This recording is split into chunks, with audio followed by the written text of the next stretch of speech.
Hello, welcome to the second video in a series of videos on athletic ability, how we determine athletic ability in a birth chart using vibrational astrology.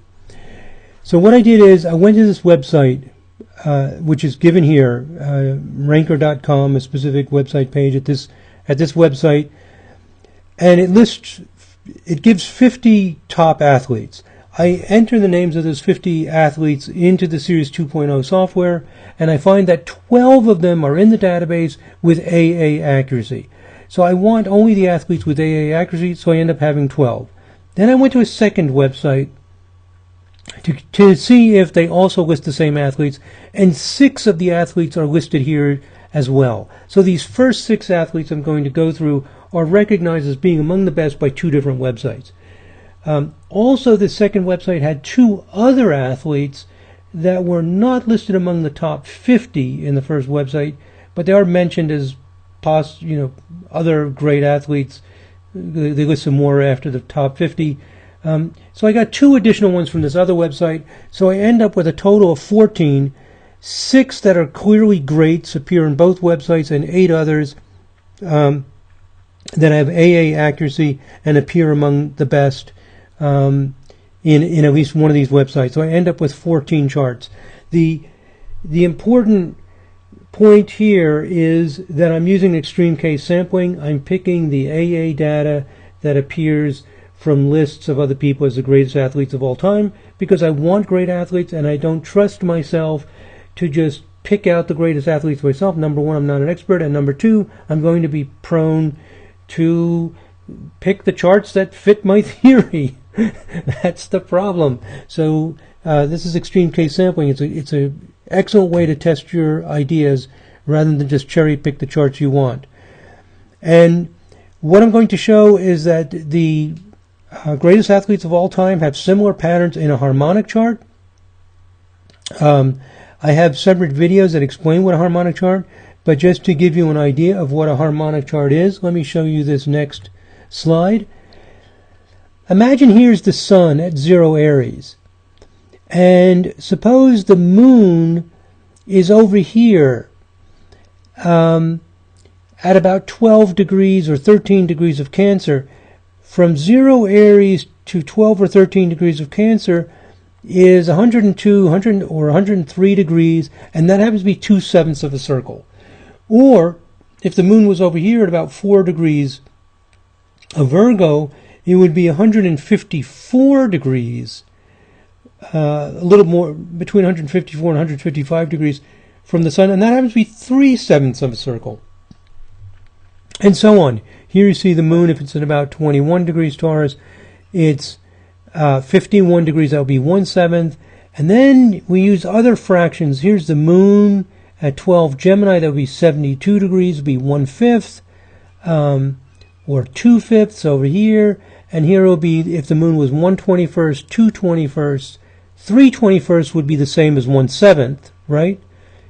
So 3/21 becomes 1/7, 4/21, and so on. So I just showed a few of these. I also showed a few 77ths up here. I put those up here just so the lines don't overlap and it's not as messy. So what we're saying is that if the sun is here and the moon is here, there's a focus and discipline between the 2 planets. Same thing if it's here or here. Whether it's 1/7, 2/7, or 3/7 doesn't matter that much. It makes a focus and a discipline. And here's the basic meanings. 1/7, 2/7, 3/7, focus and discipline. Good for any sport. 1/5 and 2/5, they give play and creativity. It's not great for being a great athlete. These 1/5 and 2/5 aspects, also known as quintiles and biquintiles, they give an enjoyment of sports and play, but not the discipline, the love of the rigorous training, or the inclination to do rigorous training that's needed to be a great athlete and to have the focus that's needed to be one of the world's greatest athletes. Then the 21sts, like a 1/21, 2/21, 3/21 of a circle, they give harmonious discipline. It's good in most sports. I mentioned in the first video of this series that especially good for things like baseball and tennis. And then the 35ths, 1/35, 2/35, 3/35, etc.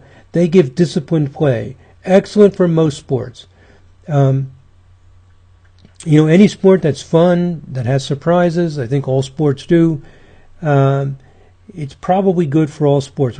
We see it show up in every sport we've looked at so far. Now the 77ths, they don't show up as often for athletes. They do show up often for sports like boxing, martial arts, sometimes even baseball or golf because of the quick swing. So where speed and control is needed, you'll get sometimes these 77ths as well. And then, there are other things. We don't need to talk about these. They don't show up in athletes. These are the ones that show up most often with great athletes. So that's the idea, to make it very, very clear. It means that the planets, I just use sun and moon. For athletes, it wouldn't be sun and moon. It would be two power planets, like maybe Sun and Mars, are separated by these kind of angles. And when you get four planets separated by the same kind of angle, then you get a very powerful pattern. And the harmonic chart, let me go back here. The harmonic chart simply allows you to see these patterns more clearly. And I explain that in a series of tutorial videos on harmonic charts. Okay, Wayne Gretzky. I talked a little bit about Wayne Gretzky in the first video, but he's our first person. He's picked as #1 greatest athlete of all time.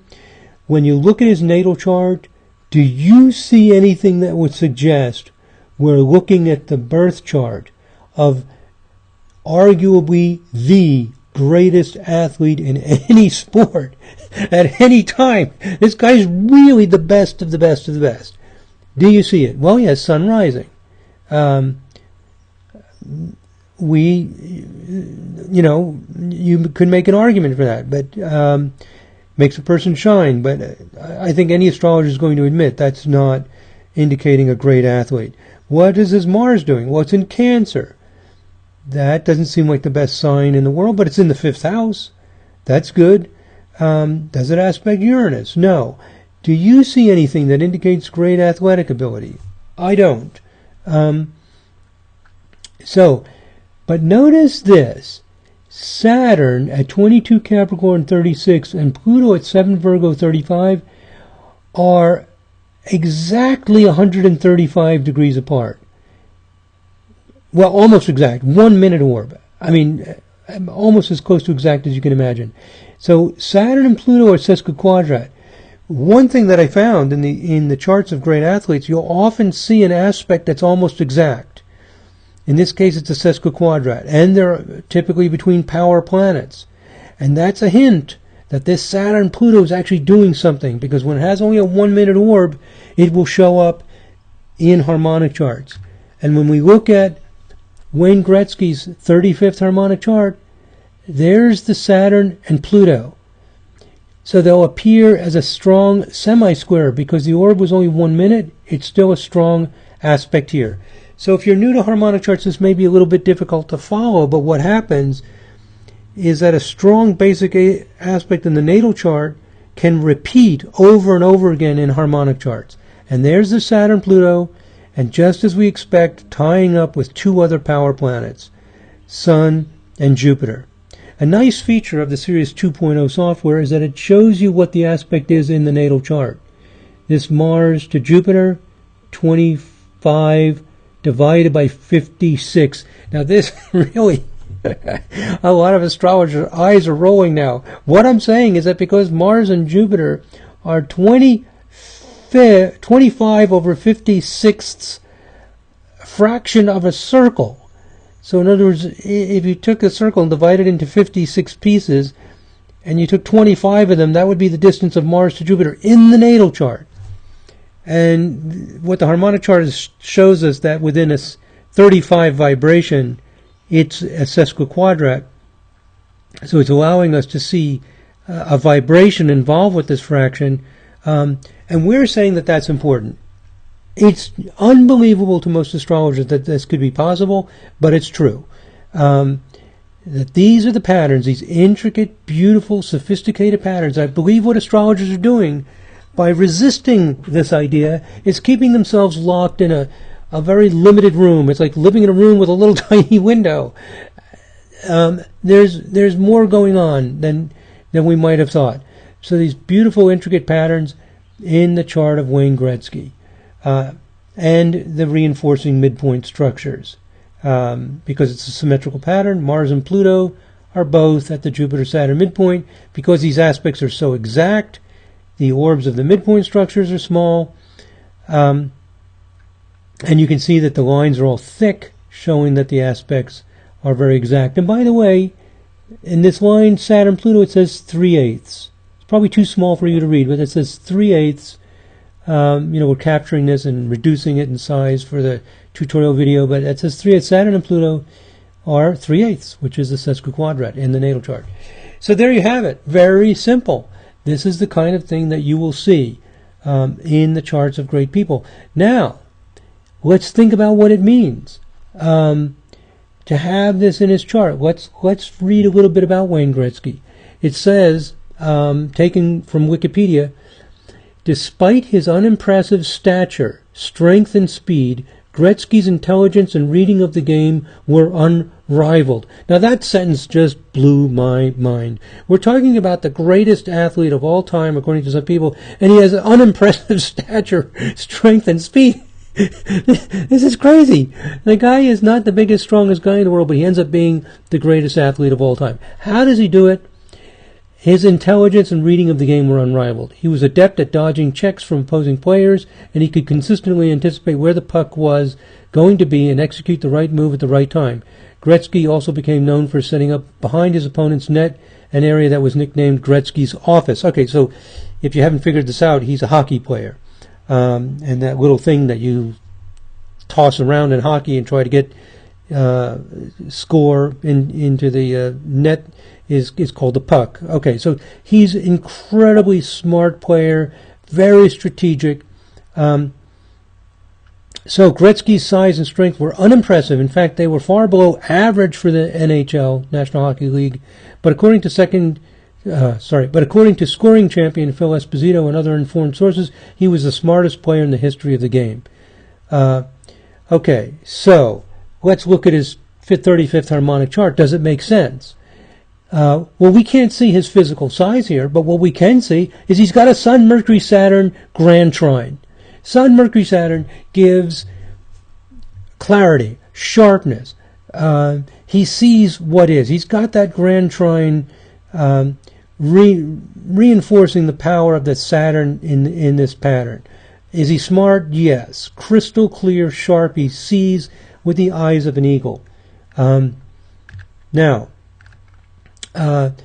also more information about Gretzky. He had a major influence on the style of play of the Edmonton Oilers and the NHL as a whole, helping to inspire a more team-based strategy. Using this approach, the Oilers, led by Gretzky, became the highest scoring team in league history. He was, I think, the first Canadian forward to play a true game, said hockey writer and former NHL goalie Ken Dryden. Okay. Now, this is interesting. Here's from Wayne Gretzky's autobiography. He writes, "All I wanted to do in the winters was be on the ice. I'd get up in the morning, skate from 7 to 8:30, go to school, come home at 3:30, stay on the ice until my mom insisted I come in for dinner, eat in my skates, then go back out until 9 o'clock. On Saturdays and Sundays we'd have huge games, but nighttime became my time. It was a sort of unwritten rule around the neighborhood that I was to be out there by myself or with my dad." Okay, this is a description of his 35th harmonic chart. It's 35. He loves the game. He loves the discipline. And the Saturn-Pluto, which is also sesquiquadrat in his natal chart, means basic quality, is severe. It's solitary. He likes being out on the ice by himself. He likes being in the cold. He likes the severity. He likes the training. He loves it. So we see this pattern involved. He's got the energy, the Mars-Jupiter, the Mars-Pluto, the focus, the dynamism, and the austerity, you might say, to practice and to enjoy the solitude, the Saturnian quality. His Saturn's highly important in this pattern, being part of the Sun, Mercury, Saturn, and the Saturn-Pluto being a basic characteristic of his personality, being 3/8, and feeding into this whole pattern. That's Wayne Gretzky, arguably one of the greatest players of all time. And let me say another thing about his Sun, Mercury, Saturn. Some people said he was psychic because he could tell where somebody would be, pass the puck to them perfectly. He's like he had eyes in the back of his head. Gretzky said, no, I am not psychic. This is called practice. This is called practice from a young age. This is called awareness. His father helped train him to see, to work at it, and to say that it was psychic to him, you get the feeling that it's almost a kind of disrespect to the training, the education that's involved in being able to do this. Is Gretzky correct? What does his chart say? Yes, he's correct. It's the clarity, directness of perception. You can call it psychic if you want to, just clarity of perception, but it's not like some angel was sitting on his shoulder whispering to him. He's right. He was looking, seeing, and he worked hard at it, and he loves the game. I think that's my last slide. Yes, in the next video we will do Michael Jordan. So that is Wayne Gretzky. The pattern describes who he is.